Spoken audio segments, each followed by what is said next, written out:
Hello friends, good morning सभी को।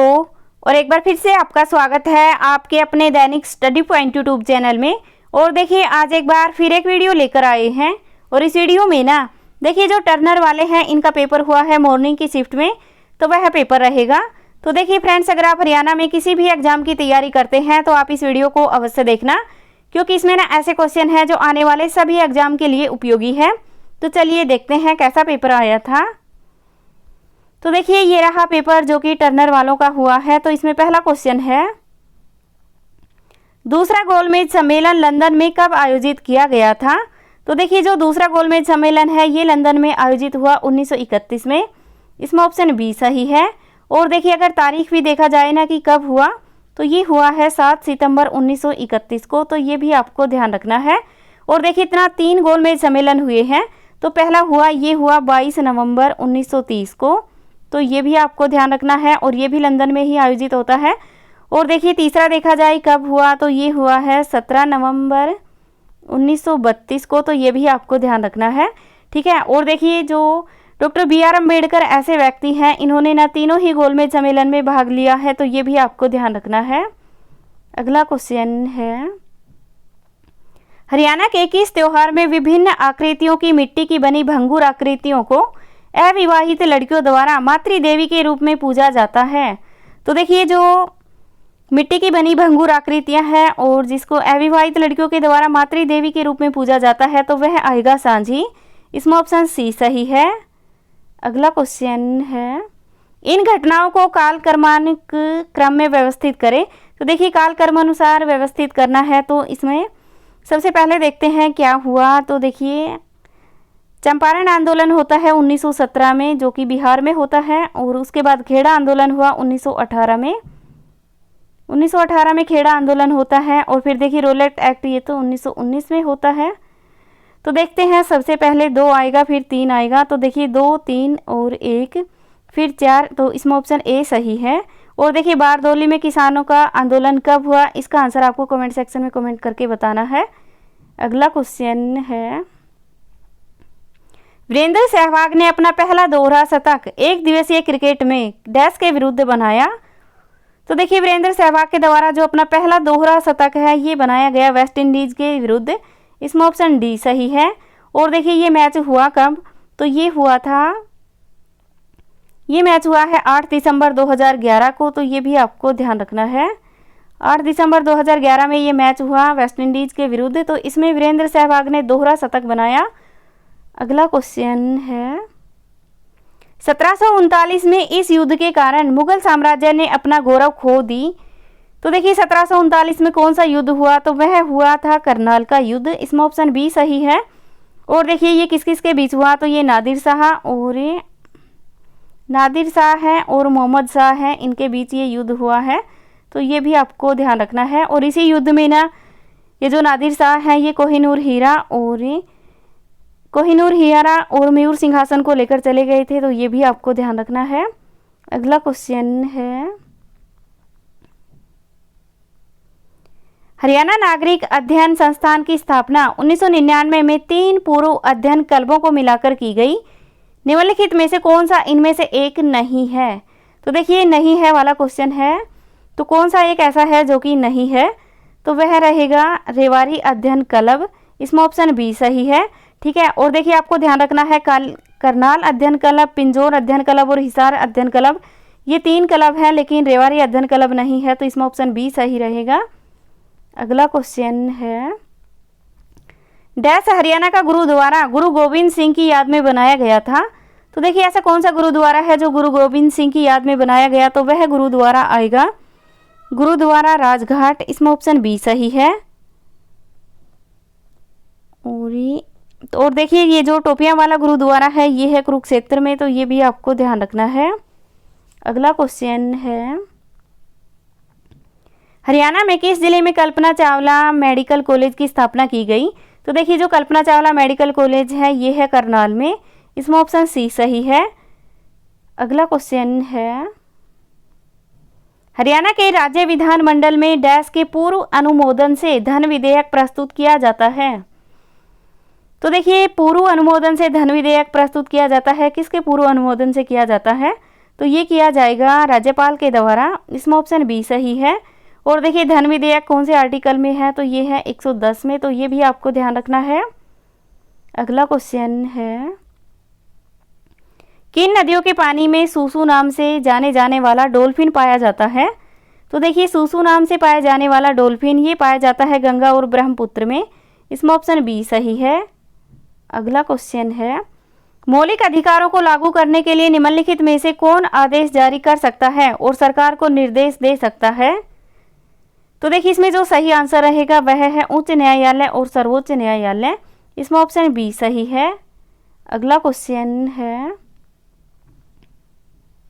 1966 में हरियाणा बनने के समय इसका एकमात्र इंजीनियरिंग महाविद्यालय डैश में स्थित था। तो देखिए 1966 में जब हरियाणा बना उस टाइम एकमात्र इंजीनियरिंग महाविद्यालय कहाँ पर था? तो ये था कुरुक्षेत्र में। इसमें ऑप्शन सी डी सही है। और देखिए उस टाइम ना 6 महाविद्यालय थे, तो ये भी आपको ध्यान रखना है, जिसमें 4 सरकारी थे और 2 अर्ध सरकारी थे।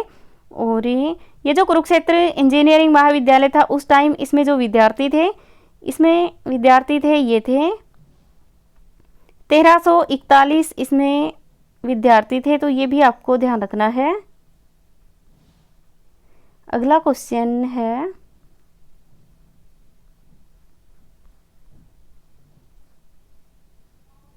निम्नलिखित में से किस मराठा शासक महादजी सिंधिया ने शासन किया?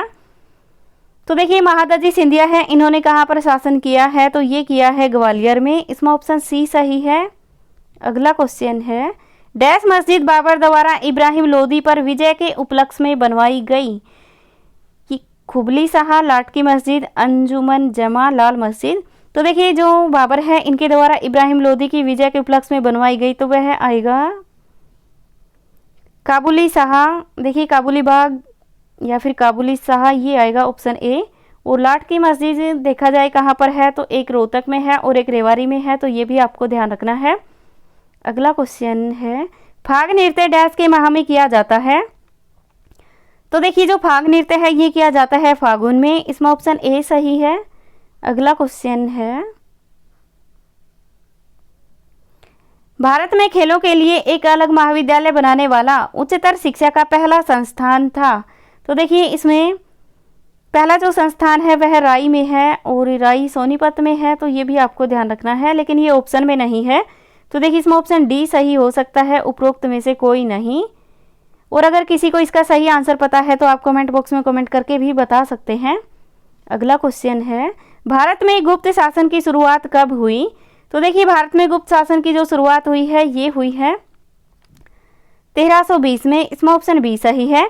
और देखिए गुप्त शासन की जो संस्थापक हैं ये हैं श्री गुप्त, तो ये भी आपको ध्यान रखना है।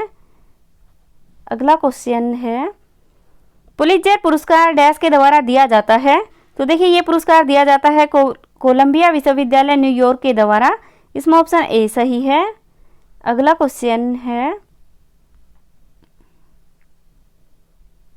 कलसिया के राजा ने हरियाणा के डैश शहर में किला बनवाया था?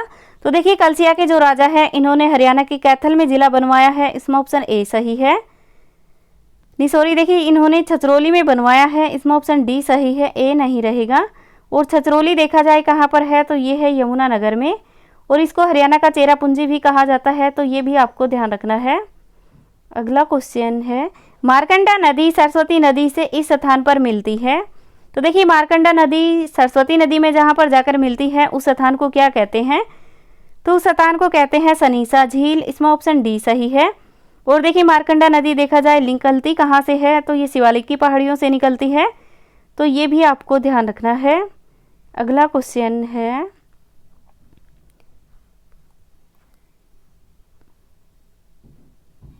भारतीय मुक्केबाजी के शक्ति गृह के नाम से प्रसिद्ध मुक्केबाजी क्लब डैश में स्थित है?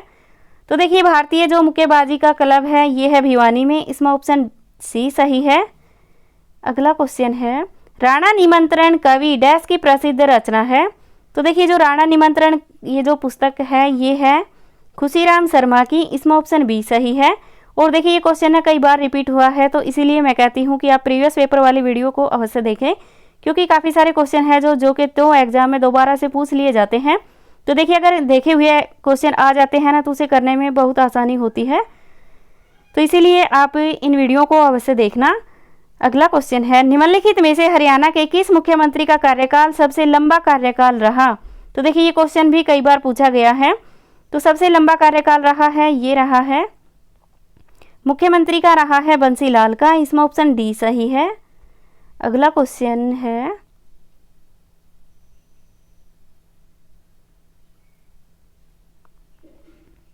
अपनी बेटी अपना धन योजना के अंतर्गत हरियाणा राज्य सरकार गरीब कन्याओं को धन डैश की आयु में आवंटित करेगी। तो देखिए ये धन आवंटित करेगी 18 वर्ष की आयु में। इसमें ऑप्शन बी सही है। अगला क्वेश्चन है, रंग महल मुगल शासक डैश के काल में बूरिया में बनाया गया खूबसूरत महल है। तो देखिए जो रंग महल है ये किसने बनवाया, ये पूछा गया है। तो ये बनवाया है शाहजहां ने। इसमें ऑप्शन सी सही है।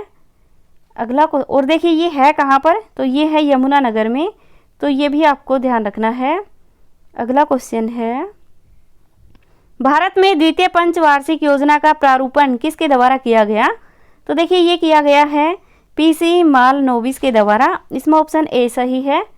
और देखिए पहली पंचवर्षीय योजनाएं कितनी हुई हैं अब तक? तो ये 12 हो चुकी हैं। तो ये भी आपको ध्यान रखना है। अगला क्वेश्चन है, rapid metro rail Gurugram limited के संबंध में निम्नलिखित में से कौन सा सत्य है? तो देखिए ये क्वेश्चन ना अभी जो पेपर चले हुए हैं ना, इनमें कम से कम तीसरी बार देखा गया है। सेम यही क्वेश्चन, सेम यही ऑप्शन। तो देखिए इसमें ऑप्शन ए सही है। यह भारत की पहली पूर्णतः निजी वित्तीय वाली मेट्रो है। तो इसमें ऑप्शन ए सही है। अगला क्वेश्चन है, हरियाणा के हिसार जिले में 1857 की क्रांति का नेतृत्व किसने किया?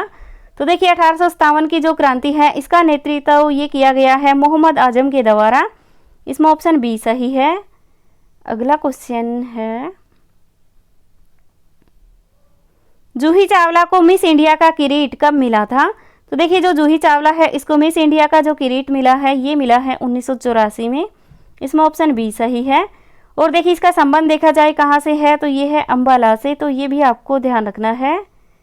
अगला क्वेश्चन है,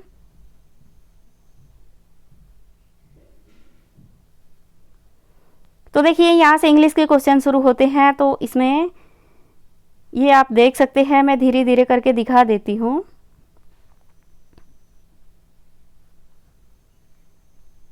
और देखिए अब हिंदी के क्वेश्चन शुरू होते हैं।